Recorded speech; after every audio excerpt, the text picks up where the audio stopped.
Estás escuchando la homilía del día desde Magdala, Tierra Santa. En aquel tiempo subió Jesús a la barca y sus discípulos lo siguieron.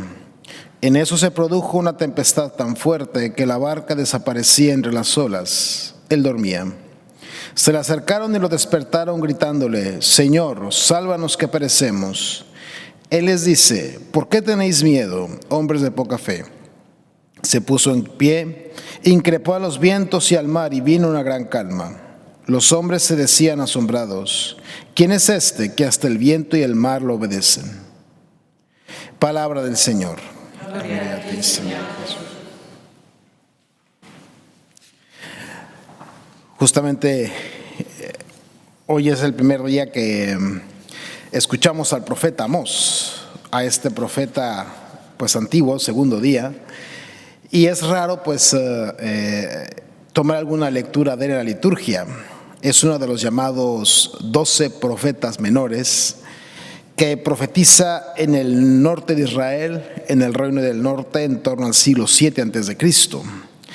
Y es por eso pues que este estilo de predicar del profeta pues es fuerte. Este tipo de predicación que habla fuerte, que justamente intenta mover a las conciencias, pues es propio, que condena y que un poco hasta amenaza, ¿no? Os trastornaré como Dios trastornó a Sodoma y Gomorra. Contrasta un poco con el tipo de predicación pues de Cristo el Señor, que está muy centrada en el amor y que después será el centro de la predicación de Jesús. Y son dos conceptos que no están peleados el uno con el otro. Dios ama, Dios nos ama, eso es seguro, pero también dentro de esta predicación y del amor, pues Dios tiene que hablarnos fuerte para que entendamos. Dios de vez en cuando pues tiene que hablar de una manera que entendamos, y si estamos por el camino equivocado, pues hagamos caso. De la manera que una mamá le reprende a su hijo y a veces lo castiga, pues también necesitamos que Dios nos reprenda. Y de la manera que ese reprender es signo del amor de la madre con su hijo, pues también el amor de Dios se manifiesta a veces también en una llamada de atención. Y es a veces lo que los profetas nos recuerdan. Aunque su manera de ser, su expresión sea fuerte, pues el fondo es válido.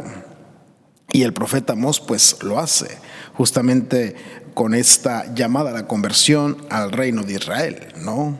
Obviamente, como buenos judíos, tenían en su mente lo que pasa con Sodoma y Gomorra, ciudades que Dios castiga por su pecado en el libro del Génesis. Y ahora pues les dice que no les pasa lo mismo, que no les pase lo mismo, porque el Señor pues también quiere que se conviertan. Y eso pues tiene que ser una actitud del corazón, y esta actitud pues también la vemos hoy en el Evangelio, en ese milagro de la barca.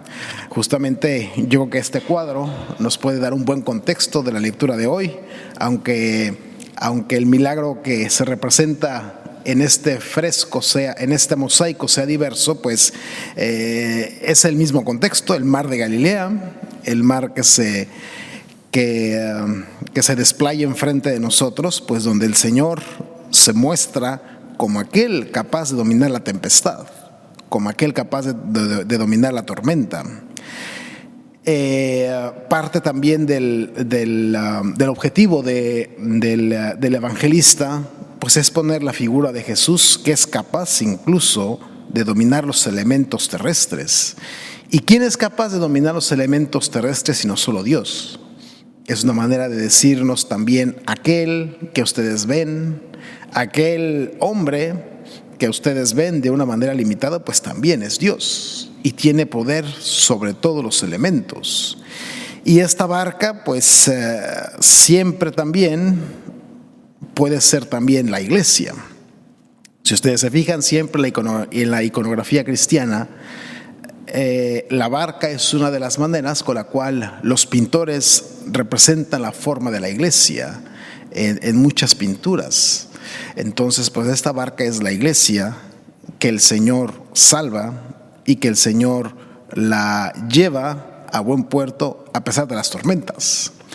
Y no sé si ustedes estén muy familiarizados con la historia de la iglesia, pero la historia de la iglesia es una historia de tormentas, es una historia de crisis, es una historia de reformas. Justamente desde hace un tiempo, pues el Papa Francisco ha estado insistiendo mucho con el tema de la reforma de la iglesia y la reforma de la curia. Pero bueno, uno de los grandes adagios en el ambiente eclesiástico es Ecclesia semper reformanda est. Significa la iglesia siempre tiene que ser reformada. Porque pues como está constituida por hombres, los hombres desafortunadamente tendemos al pecado y siempre tenemos necesidad de reforma. Entonces pues el Señor, que sabemos que a través de la iglesia, y a través de la historia, por medio de las tormentas guía a la iglesia y la guía a buen puerto. Y de hecho, pues vemos que después de 2000 años, pues la iglesia ha sobrevivido. Gracias al poder de Dios y a pesar del pecado de los hombres. Entonces, pues esa barca que el Señor salva de las tormentas, pues es primeramente la iglesia, históricamente la iglesia. Y también existencialmente cada uno de nosotros. Cada uno de nosotros también en nuestra vida personal nos vemos hundidos en tormentas, en crisis, y en medio de esas crisis existenciales podemos decir igual que Pedro: Señor, sálvanos que perecemos. Señor, sálvanos que nos ahogamos. Señor, sálvanos que, igual que los apóstoles que decían esto, ¿no? Y de la misma manera pues tenemos que decir: ¿qué te inquieta, hombre de poca fe? Yo estoy a tu lado. No tengas miedo. No tengas miedo. Esta frase es una de las frases más repetidas de la Biblia. No tengas miedo, que estoy contigo. Y ojalá pues que en medio de nuestra vida esta sea una constante. Señor, estoy a tu lado y sálvame, y sé que tú me salvarás, porque sé que tú estás conmigo y que tú no permitirás que ninguna desgracia me pase. Entonces que ojalá pues que al ver este Cristo, este Señor que calma las tormentas, las aguas, pues también nos dé paciencia y nos dé fortaleza para enfrentar nuestra vida. A veces la fe, no rezamos, no creemos en Dios para salir de pruebas. Rezamos, creemos en Dios para pasar por las pruebas. Entonces, que esta visión pues nos ayude en medio de la dificultad, pues a pasarlas con Jesús, a no ver en Cristo el Señor únicamente una varita mágica que nos va a quitar los sufrimientos, sino una fuerza que nos va a ayudar a pasar a través de ellos, porque un alma que sufre, un alma que es probada, es un alma fuerte, es un alma que crece y es un alma purificada. Que así sea. Muchas gracias por escucharnos. Si quieres conocer más acerca de Magdala, síguenos en YouTube y Facebook.